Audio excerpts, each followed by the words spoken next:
got a secret, and I want to share it with you. I have the workshops, host the online classes, and I write the book sharing my personal story. It's because I love you.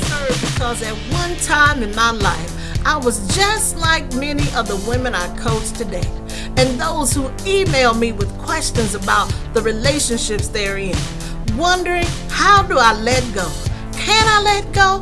And if I do, how do I start over again? See, some years ago, I was in a toxic relationship, and no matter how badly he treated me, I kept going back.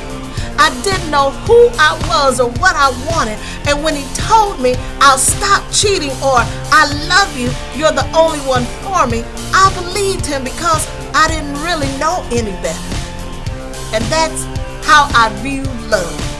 I know it sounds crazy, but I just didn't know how to leave this man alone. He was in my head and in my heart, and regardless of how he treated me, I kept going back. I was tired of crying and sick of trying, and when I was ready to break free and move forward, I didn't know how or where to begin.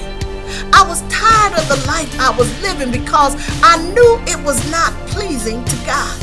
Until one day, I shared what was going on in my life with someone I trusted, and she gave me what I like to call her inside scoop on how she moved forward after her divorce years before and got in position to receive the love of her life.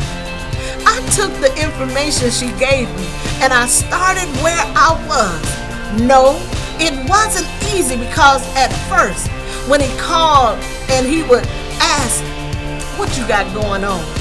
Or he would say, you want to go somewhere with me?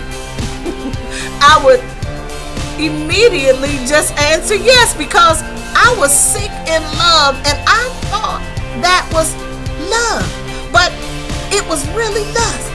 See, I made a conscious decision that I was going to follow the steps given to me so I could get the love I desired and deserved. I learned how to let go of the emotions I had invested in the wrong man so I could walk away and never look back. I acknowledged how he made me feel. For once, I got truthful with the woman in the mirror and learned how I played a part in that sham of a relationship. Then I released the emotions I invested in him.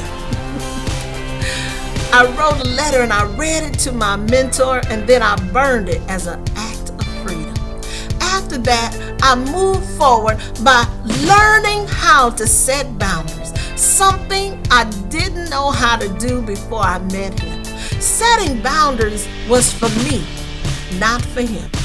The boundaries I set for myself helped me to identify who wanted my heart and who just wanted my body. Helped me identify behaviors I would and would not tolerate. And the boundaries I established for myself taught me who I was as a child of God and how much he valued me. Setting boundaries helped me to stop wasting my time on the wrong man and focus on what God planned for my life. I was no longer dating every man that asked me out. Instead, I was dating with the purpose of finding out if he knew who he was. See, when a man knows who he is, then he will see you for who you are, and that's a wife for life, not a girlfriend to the end. So here I am today, 30 years later, with my one and only husband, all because I sought the wisdom and guidance of some seasoned women who helped me get in position to receive the love of my life. If I had to do it all to Mr. Right for me.